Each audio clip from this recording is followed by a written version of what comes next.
So before we get into our presentation proper, I'd just like to introduce the Southeast Asia IP SME Helpdesk. So on this slide, you can see that the Southeast Asia IP SME Helpdesk is an initiative of the European Commission to help European SMEs to protect and enforce intellectual property rights in or in relation to Southeast Asia. All services provided by the Helpdesk are free of charge for EU SMEs and intermediaries. So on this slide, you can see the range of services offered by the Helpdesk. Firstly, through the Enquiry Helpline, you can send any IP questions related to Southeast Asia through the Helpdesk and receive a reply within 3 working days.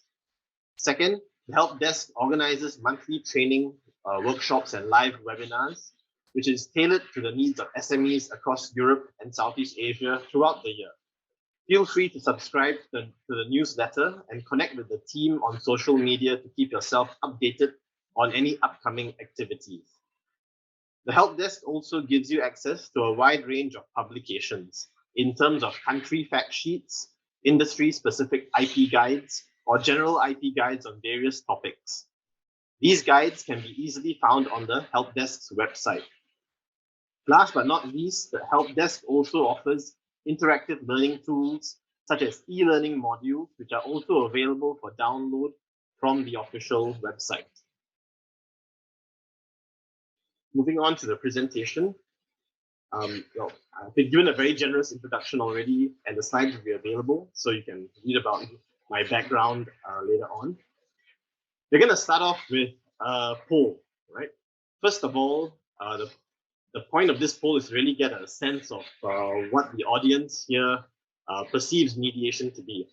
So we have the question being, mediation is more expensive and reaching an agreement takes more time than litigation before an IP court. True or false? So please lock in your answers. Just have another 5 more seconds and then we'll close the poll.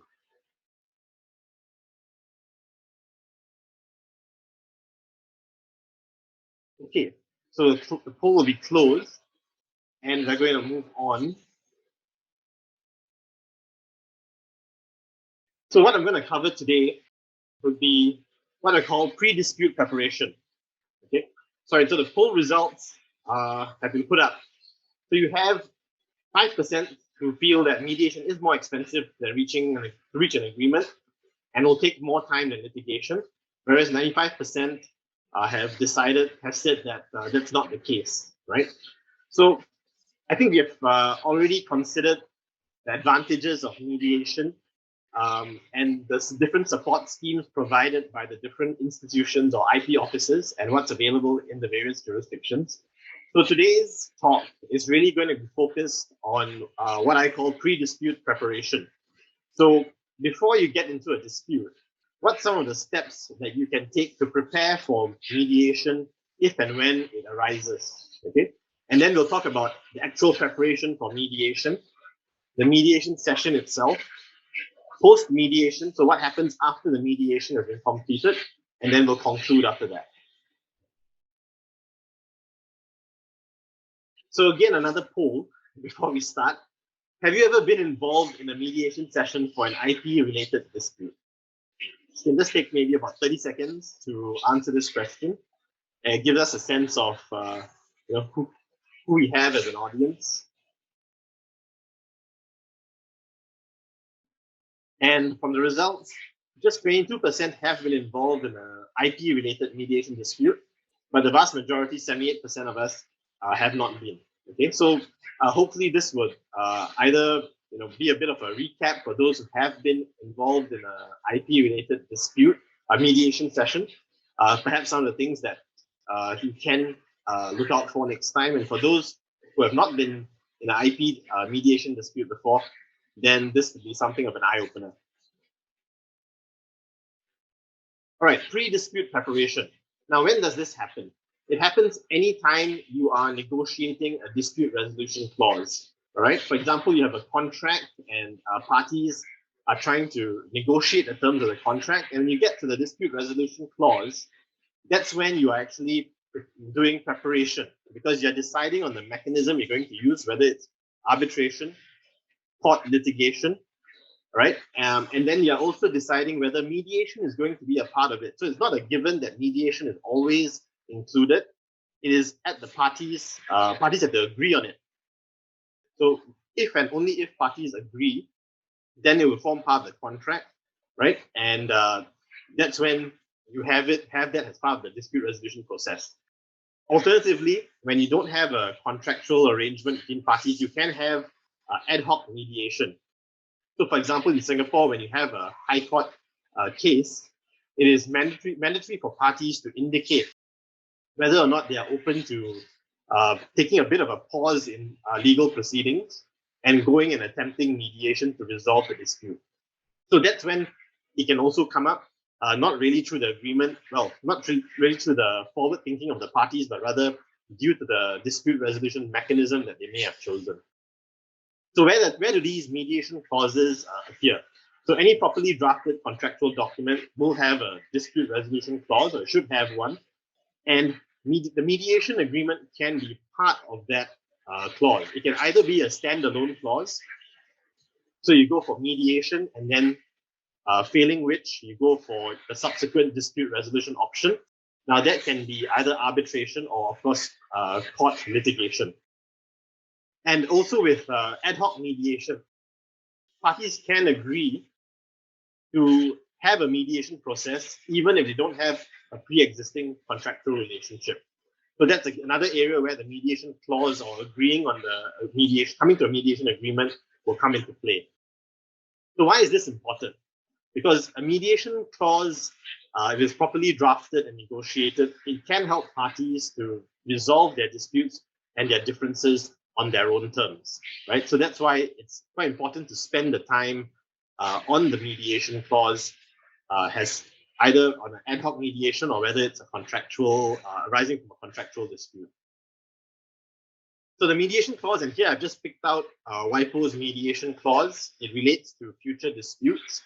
So this is something that could be found in a contract, and it reads, any dispute, controversy, or claim arising under, out of, or related to this contract, and any subsequent amendments of this contract, right? Including, without limitation, its formation, validity, binding effect, interpretation, performance, breach, or termination. And I've just highlighted this part, as well as non-contractual claims, shall be submitted to mediation in accordance with the WIPO mediation rules. The place of mediation shall be, and you can choose the location, the language to be used, and then you can specify the language. So you can see from this model clause that there are a number of points where parties have choice, right? For example, whether or not, okay, it should relate to the contract, but whether or not it should relate to non-contractual claims, that's not always a given. It can be limited to just contractual claims, and having a very broad scope, you want it to be a very broad scope, then you would also include non-contractual claims. But it's not very common. You can also choose the mediation rules to apply. So in this case, if it's WIPO mediation rules, to be under WIPO as an institution, you can have other institutional rules. I've done mediation before the Hong Kong Mediation Center, or International Mediation Center, and Singapore Mediation Center. So depending on which institution is chosen, it will have its own mediation rules in place. Then, of course, you have mediation that specifies a particular location. So interestingly, you're not bound through the location of the mediation center, because the mediation can be conducted in any location. And in this day, we even conduct it virtually. So it can be different parties in different countries coming together at a specified time to have a mediation proceeding, right? And of course, it makes sense only if it's in the language that the parties are able to communicate in properly. So you may need an interpreter sometimes if there is a language barrier. So in the mediation clause, and I've already alluded to this, I think, in my previous slide, but these are the various aspects of it that you should think about quite carefully. So first, for jurisdiction. Now, you may have a governing clause that says Singapore law is the governing clause, and failing which parties would go for arbitration. So selecting a mediation center, or a mediation location that is out of jurisdiction may not be feasible, especially if both parties are located in Singapore. It doesn't make sense to then choose another mediation center that's outside of Singapore, for example. So that works. That the same consideration will work if you're a party that's outside Singapore, and choosing Singapore as a location for parties to come to just mediate may not make sense. So choosing the right jurisdiction, taking into account parties' concerns is something that's important. Availability of quality mediators is also very important. So different mediation centers, in my opinion, they have different panels, right, of mediators. Some institutions have IP specific panels. So WIPO, for example, is a very strong lineup of IP mediators. Others may have stronger specializations in other areas of law, like construction, for example. So knowing the strengths of your mediation institution and choosing the appropriate one, this is also a factor, the availability of quality mediators. Now, I'll come to it more. It'll be more apparent as to why it's important to choose the right mediator subsequently when we talk about the mediation session.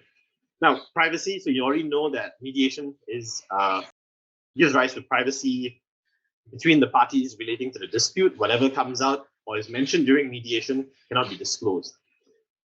Now, you have to also consider the counterparty. When you're trying to negotiate a mediation clause, who the counterparty is, where they originate from, that plays a part. And that goes towards the other point, which is neutrality. Because although I believe that all mediation centers are inherently neutral, it's about the perception of neutrality that also matters, right?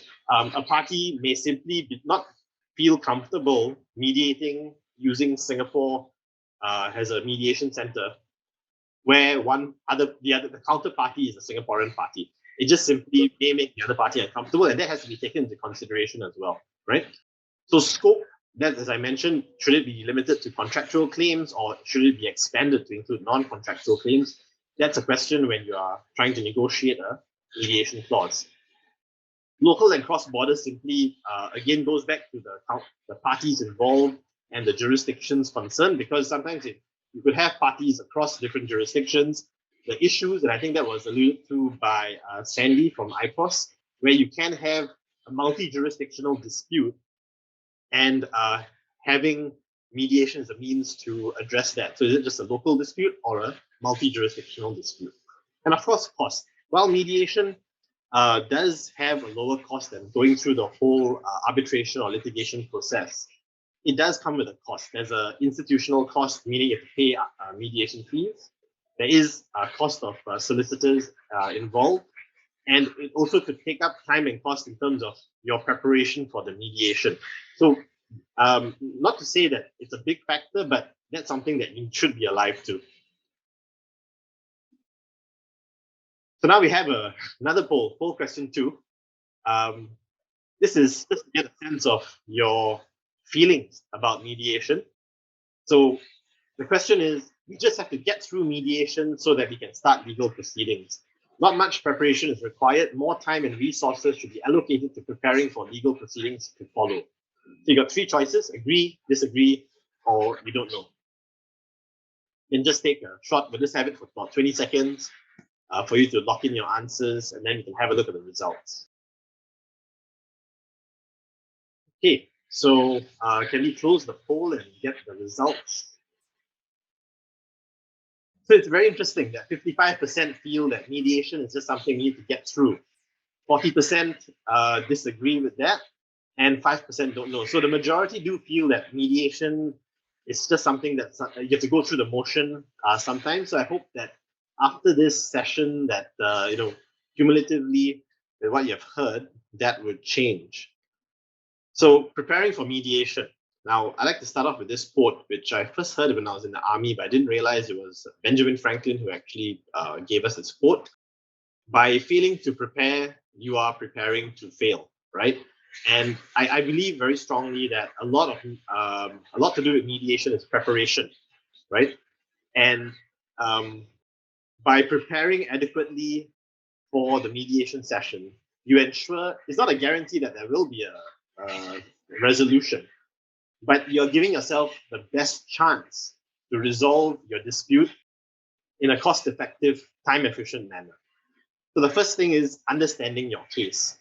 And part of that is really doing an honest assessment about the merits of your case. So you can do that in discussion with your counsel, right? But your counsel can only give you an assessment insofar as they have all the relevant information. So being upfront with your counsel, giving them all the necessary information they need to have an honest assessment of the merits of your case is a very important part of preparing for mediation, right? That sets in some way the boundaries to which you can press and push your various options and offers, counter offers, and so on, because you do know, you have a sense of how far you can go or how far the other side can go. Because if you have a strong case, then it follows that the other side is probably going to have a weaker case, right? And then understanding, of course, the costs involved. And by that, not the mediation costs, but the cost of not settling at mediation, meaning being prepared that if you do not settle, that you have to go through arbitration or litigation, and what are those costs that are likely to come up? Because that, in a way, when it comes to talking about dollars and cents during the actual mediation, having this number of potential costs that can come up if you don't resolve it can help parties who may have been unwilling to pay something or pay a certain amount initially reevaluate their priorities, right? So they're having a sense of what is the potential cost of the entire dispute. That's to be borne in mind. And of course, there has to be a commercial and business case for litigation. So as also mentioned before, sometimes you want to go to litigation to have case law made. You want to have a certain precedent set, right? So if you understand the business case for doing it, if there is a very strong business case for litigation, then that's also something to consider when you're going to mediation. How hard do you push? How much do you give in? The second point is mediator selection. This is very important for two reasons. One, you want to get someone who the parties are likely to be comfortable with. So that's usually something that the solicitors will propose. And the mediator plays a very important role. Not because he's supposed to be neutral, right? But he's very important in the sense that he communicates a lot of things between the parties that otherwise the parties will not be communicating directly with each other. So apart from that, having also familiarity with the subject matter, so an IP specialist mediator would be preferred for an IP dispute naturally. Now, timing of the mediation. The mediation, for example, can happen at the onset if it's contractually mandated before any proceedings kick off. Or sometimes if it's ad hoc, should you have mediation as soon as possible, as soon as the writ is filed in court, or should it be after discovery when you have a better sense of the case? These are things that your counsel can advise you on. But it's part and parcel of preparing for your mediation as to when this mediation is going to take place, right? Now, the mediation statement is something that will have to be submitted, prepared beforehand, and exchanged between the parties before the actual mediation session. So, two main things about the mediation statement. It should be succinct but sufficient. By that, I mean, you're required to give background facts and other information that the mediator would be helpful to the mediator to understand about your case. But you shouldn't go on and on, right? It shouldn't be about all and sundry and everything. Stick to the relevant facts, the salient facts, so that the mediator, in reading it, can quickly get a grasp of what are the real issues between the parties. The second thing is that you may be required, or you may wish to put in offers of settlement within the mediation statement itself. Now, if you're going to put in any offers, it's good to do so at the onset so that both parties have a sense of what their initial positions are at least. But they should be defensible offers. There's no point in going into a mediation and putting an unrealistic, unreasonable offer up front. I think from the get-go, rather than starting at either ends and trying to work your way towards the center, try and start closer to the center, and that way it improves the chances of trying to get a resolution. Now, fallback positions, preparing fallback positions. So obviously your first offer is not where you hope, while you hope you can end up there, it's very unlikely that you will. So you got to prepare fallback positions, and on that front, you have to think creatively. You have to also have your red lines, your lines in the sand, the lines that cannot be crossed. What you can give, but up to a certain point, beyond that, it cannot work anymore. You must be very clear about those positions in your mind, and quite often you must challenge yourself before you go for mediation as to whether those positions are your real red lines. Because I've heard clients tell me time and time again, oh, this is the red line. We can't cross this. We can't go beyond this. But actually during the mediation, when you press them on it, they're like, oh, actually, I'm willing to actually, do that, and we can actually accommodate this and that. So you got to be very honest with yourself when you're doing this. Preparing the fallback positions is very important. Now, using people. So mediation is not a solo. You're not flying solo. It's a team sport, if you can. You have the mediator, you have counsel, and you have colleagues. Now, as I said, for the mediator, it's someone whom you can use, and you should use the mediator to communicate more effectively at times with the other side. If you feel that you're not able to do so directly, then the mediator is someone whom you can tap on, right? Also, if the mediator sees that you are putting forward reasonable positions, then that's something that he would also try to advance on his part, because he thinks, yes, there is a possibility of maybe reaching a resolution on a particular proposal. So I've seen mediators also push parties or one of the parties harder to consider an offer that's been put forward instead of dismissing it outright. So using a mediator is important. Counsel, of course, using your counsel is very important. Sometimes you may be communicating directly without counsel with the other side, right? The mediator controls this. But do not shut out your counsel completely, because along the way, sometimes various points of agreement may be reached, but only when you come back to your counsel, then you realize, legally speaking, there could be issues with what parties may have been quite happy to agree on their own. Okay, so do involve your counsel. Don't shut them to the side. All right, and of course, colleagues. This is a very important point, because I've been in mediations where it depends on the subject matter, of course. But for example, in IP patent litigation, patent mediation sessions, there could be regulatory issues where the regulatory team's on standby. There could be marketing issues. There also could be technical issues. So all these different people, they need not attend the mediation, but they may need to be activated and on standby when the mediation is happening, because certain proposals could come out and then it can be considered holistically. And instead of simply rejecting a proposal, you may say, hey, look, we just need to take out certain parts of it because it's not going to work, but let's counter offer with something else, right? And you can do that when you can tap on the expertise of your colleagues and so on. So it's not just the person at the top who is at the mediation to settle it, but rather he's supported by a team.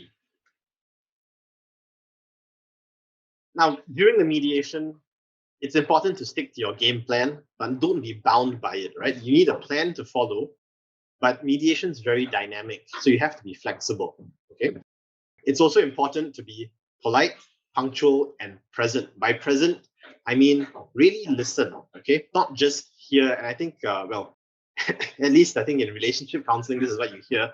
So likewise in mediation, you can't just listen to what the other side is hearing. You have to hear them. That's what effective communication is. So be present in the moment, really listening to what the other side is trying to communicate in terms of why they are aggrieved, what the real issues are, because quite often sometimes there's an underlying issue, that really caused the whole thing to just blow up. And sometimes that needs to be solved first before the other legal issues can actually be resolved, right? And as I said earlier, you are not flying solo. The team is there either in virtually, or if it's a smaller matter, then they are with you during the mediation. You should not be trying to deal with this with just one person. Also, be reasonable during your mediation, right? The point of mediation is that it's win-win. I think that was said earlier on. And win-win doesn't mean, clearly means that it's not just you winning, but something that the other side also has to see as something that they can buy into. And that only happens when parties are reasonable. So although counsel, I said it's a team effort, but counsel need not be involved in every discussion, but do not exclude them completely. And something else is that it's not necessarily always done in a day. Now, mediators, when you come for a mediation, they'll say, hey, let's try and get this done today. And one of the reasons for that is because there are studies that show that when parties break up for the day and go back and come back another day to continue, there's a lower likelihood of resolving a matter. So while that's true, at the same time, we must not be bound by it, right? That we are going to get a resolution at all costs within the day. Because sometimes you just have to walk away at that point in time and come back to negotiate or continue the mediation another day. It's just a fact of life, right? So don't be too bound by this. What you can do sometimes, and I've done this before in my cases, you sign a term sheet, a binding term sheet. So it's a very high level, covers most of the main points that we have agreed upon, but a lot of the implementation or the nitty gritty, as we say, may not be fleshed out. And that's done over the next week or two. Drafting the agreement, same thing. You may not be able to come to an agreement as well as draft something that captures everything within the day. So having a preliminary agreement like a term sheet and then parties having the time to properly draft an agreement is important. Now about the mediation itself, there's this little diagram. This is not my own diagram. It's just something I put together based on what I've read, is that you have two axes. So the horizontal axis is really the balance between the two parties, and the vertical axis is the acceptability of the outcome. So outcome A is the ideal, the so-called ideal, where it's firmly between two parties, 50-50 in the middle, but it's the highest acceptability outcome. I've put it in red simply because it's very rare that this ever happens. It's never so balanced and never at such a high acceptability of outcome. But theoretically, that's one of the positions that you can have. Outcome B, where it's heavily skewed towards one party and also a very high acceptability of outcome, that's also very rare. It will only come about if the parties' cases were skewed or rather lopsided to begin with. One had a very strong case, whereas the other one had a very weak case, and that's also fairly rare. I don't really see that very often in mediation. Moving on to outcome C. Now this one, very low acceptability of outcome, favoring maybe one of the parties, but this also is not desirable. Why? Even though it may be in party two's favor, it could be an outcome where you have legal outcomes in favor of party two, but effectively the commercial outcome is not in favor of either party. So this doesn't really help parties. This is not really win-win in my books, but rather outcome D is what you see most often. The settlement sort of lies in favor more to one of the parties, but you have a general level of acceptability, right? Because there's compromise on both sides, and that's where you get your win-win. So I think what you're looking for in the mediation is to fall within this region, right, of outcome D. Now, post-mediation, you have the implementation of the settlement agreement. So that's why the drafting of the settlement agreement is very important, because once the agreement has been fixed, it has to be implemented by both parties, and that then goes to the feasibility of the agreement. Is it something that can be properly implemented? Can parties be seen to be complying? Is there an auditing mechanism required? So if, let's say, the settlement agreement involves a license, then the royalties may be payable. How do you audit whether the right amounts are being paid? All that needs to be baked into the settlement agreement. Then, of course, you have confidentiality. But if you're a listed company, for example, you may have to disclose certain parts of the fact that the resolution has been reached. You may not be able to disclose the entire settlement agreement. So the confidentiality portion is quite important, and carving out what can and cannot be said is also important, depending on the role of the party. So if the party is a listed company, there's a bit more that they need to be able to disclose. Otherwise, it can be strictly confidential. Enforcement of the settlement agreement is also something to consider very seriously, which is the governing law for this agreement, which is different, maybe different from the original contract. And how is it going to be enforced, right? If there's a breach, is there a mechanism by which you can cure the breach? or can you go back to mediation again before parties go to court or arbitration, right? So these are all the points that can arise in post-mediation, and it should be covered properly in the settlement agreement itself. So in conclusion, your organization's IP dispute resolution strategy should also include a clear mediation strategy. Implementation of your ADR strategy starts when you're trying to agree on a mediation clause. It doesn't just start at the point in time when you're in the dispute, it starts much earlier on. Okay. And for mediation, if you fail to plan, you are planning to fail. So please bear that in mind, especially now that you've attended the seminar. And most importantly, understand and respect your counterparty. I think that's a very important point, because that can actually move parties who have a very contentious dispute forward towards getting a resolution during a mediation session. All right, I've seen it happen. Okay, so with that, closing, right? So now we have the final closing poll. Mediation is more expensive, and reaching an agreement takes more time than a litigation before an IP court. So this is just a test whether you've been listening to the presentation, I think. I